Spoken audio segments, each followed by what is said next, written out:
And hi everyone, welcome to Coaching Think Talks. I am Coach Orvyl from Life Coach Philippines, and this is coaching for courageous living. So this coaching conversation is for individuals that are highly doubtful of themselves, even though marami na sila na-achieve, they're so doubtful, meron pa rin yung duda. And if you're that person and you're saying yes for you to really live courageously para, like you can start living confidently on your own terms responsibly, this coaching think talk is for you. And my mission is to really help people like you. My business exists to really help people who are fearful of uncertainties.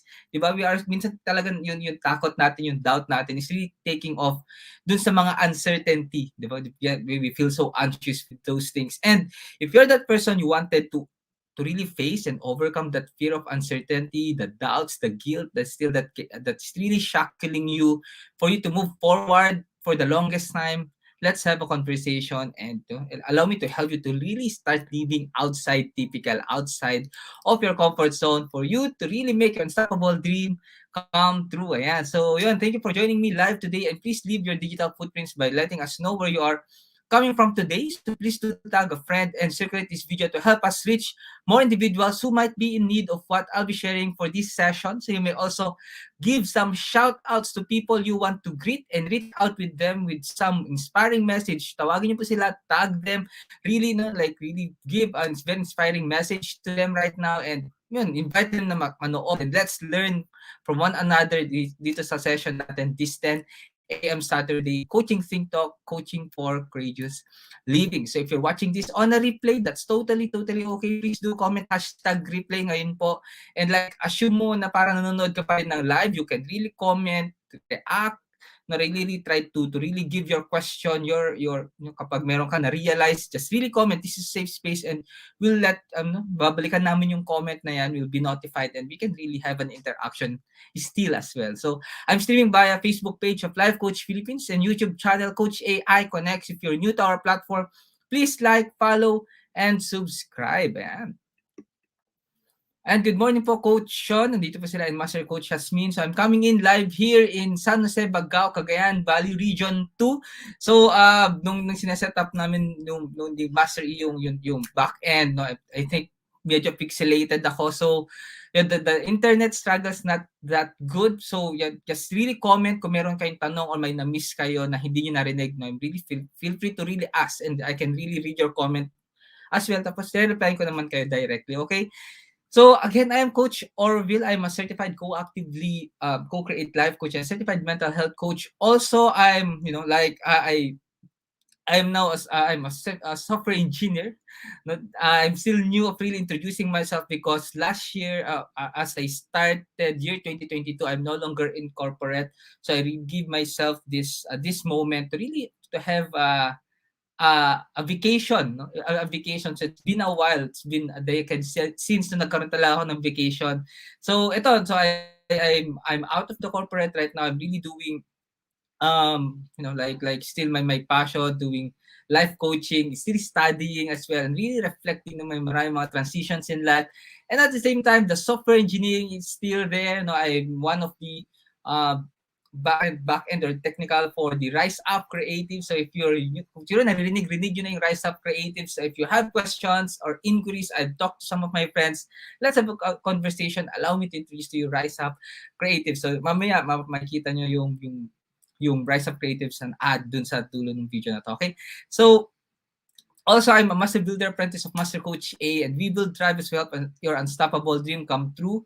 So nasabi ko kanina na kakaalis ko lang sa corporate. So I've been as a software engineer for almost a decade. And year 2018, I started my journey as a certified life coach with the initial, with the reason of I really wanted to become confident in really speaking, to be comfortable of myself in front of other people. So my journey started with a theme from shyness to shyness, which is now a Facebook group, a community group that I founded and created. So from shyness to shyness coaching community, you can join that group if you're that one person who wanted to start taking action to overcome your shyness, the awkwardness, the fear, no? Yung uncomfortability o about yourself kapag nasa harap ka bang tao. and you wanted to really start living confidently on your own terms responsibly, from shyness to shyness, coaching community is for you. Also, I created and founded Programmer Ako at Salamangkero. This is for IT professionals, for software engineers, programmers who are really hardcore in really coding and wanting to start really to speaking, who wanted to start teaching and to be more comfortable of themselves in front of other people. Kasi I myself as a software engineer, no, talagang hindi naman tayo into really talking and speaking. No? If you're connecting a software engineer who really love coding, we are minsan talaga hindi talaga tayo into speaking. You know? We just really love coding. But then, kapag dumating yung point, like myself, dumating yung point, I really want to speak, I really want to share my story, Programmer Ako at Salamangkero is for you. Ayan. So sabi ni Master Coach Jasmine, happy learning to all. Yes po, this is Saturday morning, January 15. Ayan. So come enjoy. So it's been 15 days, no? Pang 15th day ng taon na to. And what's the best way to start the year? Is really to learn, no? To learn. And today, this morning, I'm going to talk about speaking courageously to yourself. So this is coaching conversation for courageous living, di ba? So, ano nga ba yung speaking courageously with yourself and what does it even mean? So, ano bang value ng topic na to? Let me define ngayong umaga muna, what is courage? If you're watching this, you can comment below, what is courage to you? Ano ba yung courage? I-comment niyo po yan. If you're watching this on a replay, comment niyo lang po, ano ba yung courage sa'yo? Ano ba meaning nung courage? Di ba? Pag sa Tagalog, na i-connect natin siya into tapang, di ba? Di ba, like, it's tapang kasi minsan niisip ko kung is it really tapang or meron pa ibang word. Kasi tapang, it might be brave. But braveness and courage is really a different thing. So, courage, let me define, in the simplest way possible, courage means kapag natumba ka, kapag natalo ka, and whatever unfortunate happening or unfortunate thing na nangyari sa iyo or situation that you are in, you are empowered to really bounce back and really move forward because you have that goal, that vision, and that really self-love na meron ka, na bit-bit mo. That you start to really forgive yourself and you start to really find the perspective, anong meaning nung nangyari, and really, you really have the mindset of either you win or you learn. Courage talks about kahit natalo ka, kaya mong tumayo. And you are really determined to move forward whatever it takes. So speaking courageously to yourself, so i-connect ko na siya. If you want to really live courageously, if you really want to live courageously in your own terms, responsibly, making your unstoppable dream come true, yung matagal mo ng pangarap, yung parang gusto mo maging intentional para gawin yung pangarap na yun. Here's the thing, courageous living always starts, actually may big factor yan, nag-i-start siya on the way you speak with your. Kaya nga yung topic natin ngayon, speaking courageously to yourself. Before you become courageous in the things that you do, you really need to speak courageously of yourself. And what does it even mean? So, di ba? Ano ba meaning courageous living? Kasi dyan mag-i-start how you speak to yourself. You really need, if you wanted to be courageous, you really wanted to be confident, if you wanted to be more loving, kailangan mo muna siyang isalita, tama ba yun? Isabihin. Kailangan mo muna siyang kailangan mong kausapin yung sarili mo into that. Because words are powerful. Any words that you utter, that you say, can immediately empower or can immediately cripple or even demotivate someone. And that someone could be you. So, di ba, panirinig yung mga negative self-talk na yan. When you start speaking negatively to yourself, you start to feel down with yourself on that day. Kapag nag-continue yan, for the next week, months, and years, di ba, magiging pattern siya. And that's, you start to really see yourself the way, negatively, kasi that's the way you talk to yourself. But then, if you start speaking positively, courageously with yourself, along the way, tingnan niyo po yung mangyayari, like after days, weeks, months, or years, how beautiful it is na makikita mo yung sarili mo na, ganun pala. ang galing ko pala, kaya ko pala, I'm courageous enough to really live the life that I really wanted. So, let's talk about 3 things that can really help you to start speaking courageously with yourself. Again, this is with yourself, speaking courageously with yourself. And first one is speak as if your prayers were answered already.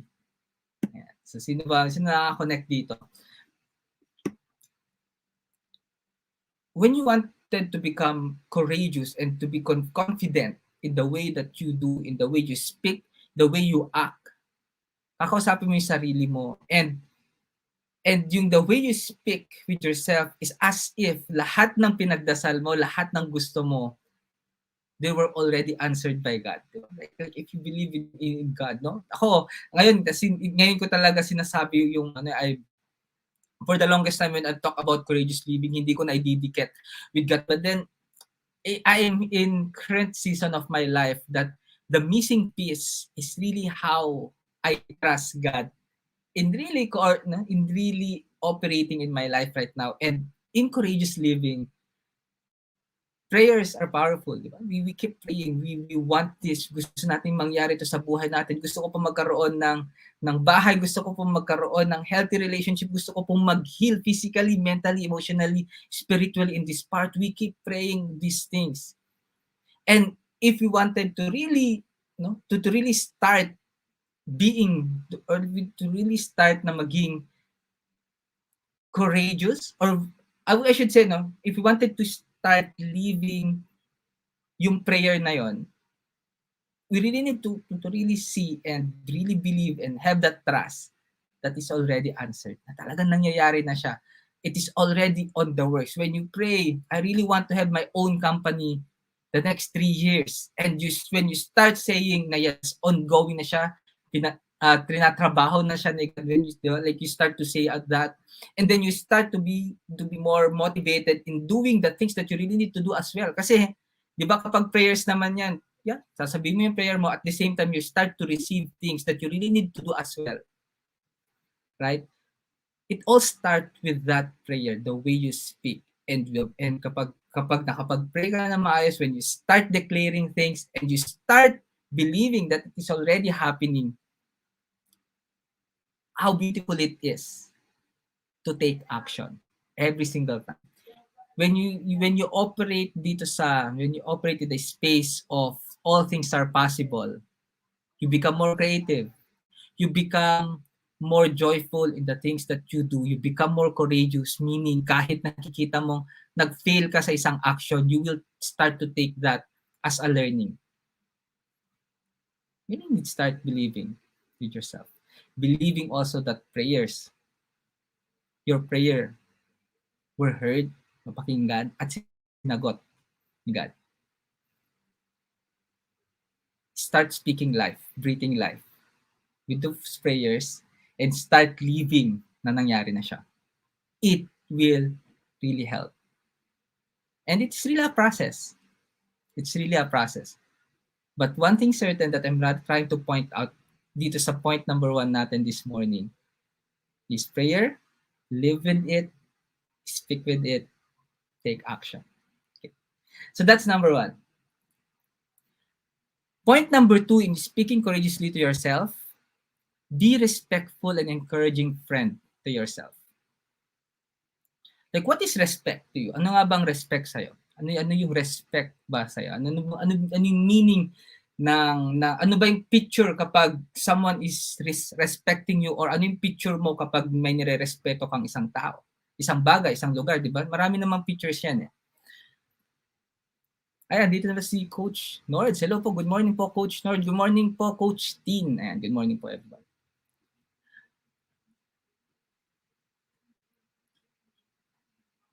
When you start to respect, one thing certain is that you are not hurting that person. You are not putting any trash in that place because you respect that place, right?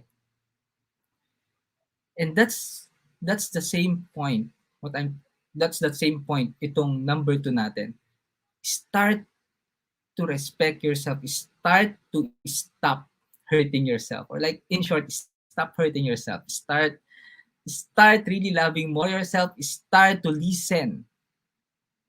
Kasi kapag nire-respeto mo yung isang tao, you tend to listen. The same is true with this. Start listening to yourself.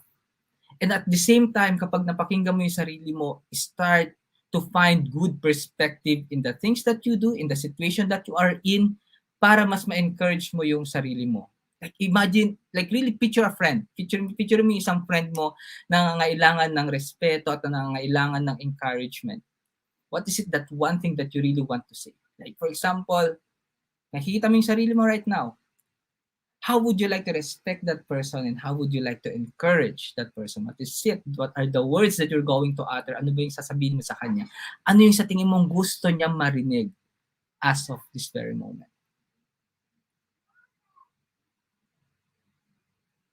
So maybe yung mga karating right now, I'm trying to point out dun sa speaking courageously with yourself, because if you want to be courageous, if you want to be loving, di ba nag-i-start yun sa sarili natin. And when you start speaking with courage sa sarili mo, yun rin yung lalabas sa'yo.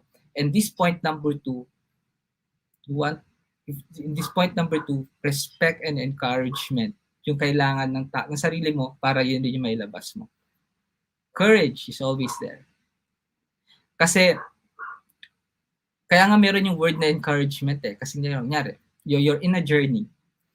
And maybe in your mind, lahat planado, naging successful, you're being intentional in the things that you do.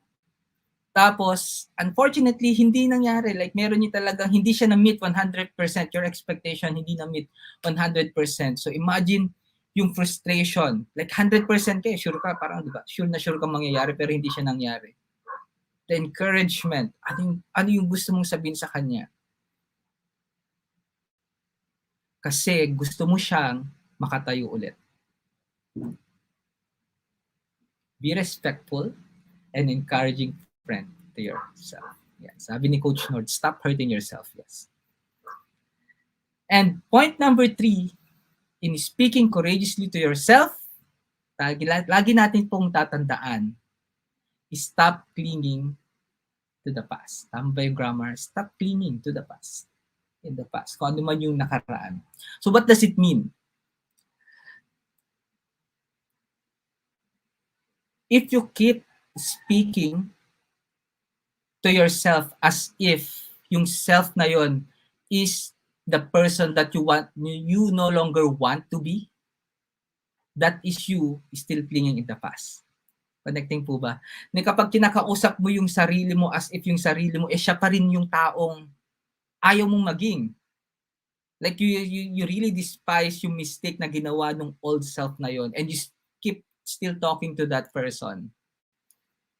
Yung parang like yung parang lagi mong nire-reminisce, meaning you are clinging in the past. And you're not allowing that person to really grow, to really move forward, to really settle things. Guilt is so dangerous.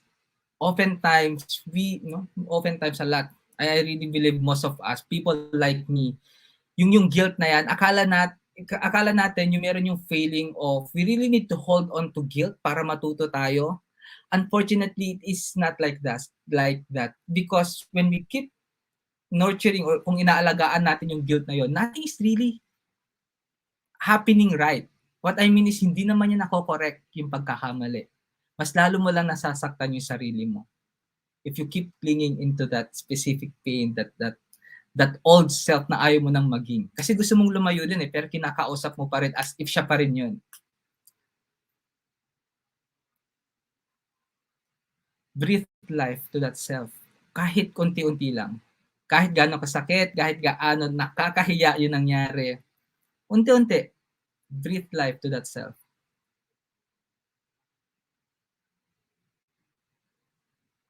The way, yung gusto kong sabihin, the way how, ayun, ako yung gusto kong sabihin, courageous living is really about the past, the present, and the future. Ayan yung isang sabihin. You wanted to live courageously, you really need to start letting go of the guilt, the shame that happened in the past. You really, when I say stop, kasi kunyari yung number 3, yung kumaano sa brain ko, baka nami-misinterpret yung stop clinging to the past. What I mean by that is hindi yung kakalimutan natin yung past. What I mean is that kalimutan natin yung pain, yung mga hindi natin mababago, pero kunin natin yung mga natutunan natin.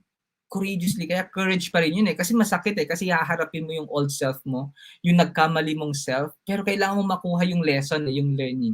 The pain is necessary para mas matutunan mo siya. So that's the past. And then you bring that learning into the present for you to be more courageous enough to respond in the situation that you are in. That kahit kunyari, nangyari ulit yung sitwasyon sa'yo, you can respond differently. And from that point, you are becoming more hopeful sa future because you're becoming better and better even though may mga mistakes ka nangyari in the past. That's courageous living, facing that past, processing it properly in the present, and becoming more hopeful in the future as if your prayers were answered. Being courageous is start on the way you speak. Speaking with yourself. Hindi yan talaga outside. Mag-start mo na yan sa sarili natin. Lagi yan paulit-ulit. Kung gusto mong maging kung napipicture mo yung parang meron kang ganitong thought na parang, gusto, sana maging loving ako sa ibang tao.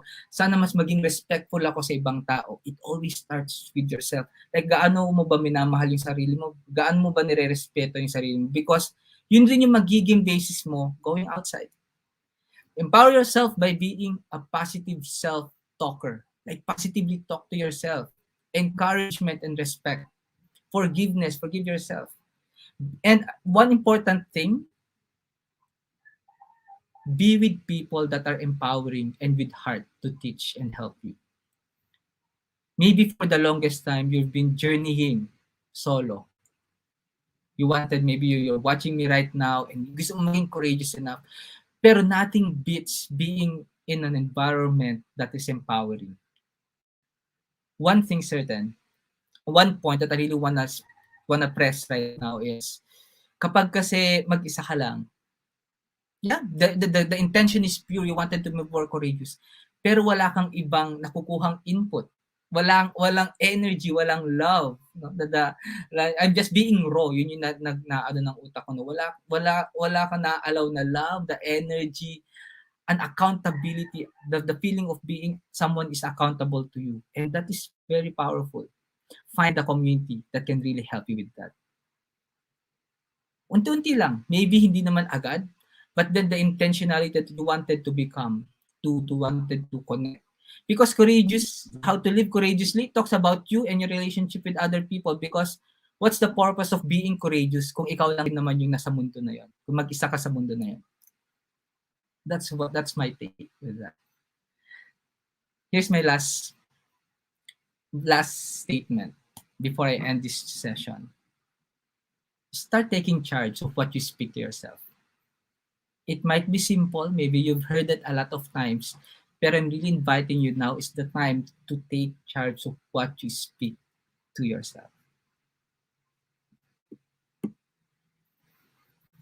So as I end this conversation, let me invite you to be part of what we are doing as an organization of professional certified life coaches. So if you're not yet a smart holder of B-Learning e-card and you are still missing all the perks that we enjoy, today is the best time to take action. So connect with Coach Giselle through 0917-586-1661 to join the B-Learning Society, the tent maker of B-Learning homes for mental fitness. So enjoy the 5% food and beverage discount from Decaf Coffee Republic and get full access to the Mental Model Masterclass by Master Coach A happening every 4th Saturday of the month, plus benefit from the 90-minute free coaching session with senior coaches from Life Coach Philippines. So save the date on January 29.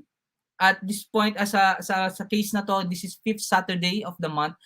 7 p.m. po for our next Mental Model Masterclass. Master Coach A will teach about transformation mental model. So transformation is a radical shift at the identity level, and this masterclass will go deeper on what transformation is. Ano nga ba yung transformation talaga? What is involved in transforming oneself, and what are the biggest transformation bottlenecks and how to overcome them. So it's time for radical shift Do not miss this masterclass. Connect with Coach Rizal through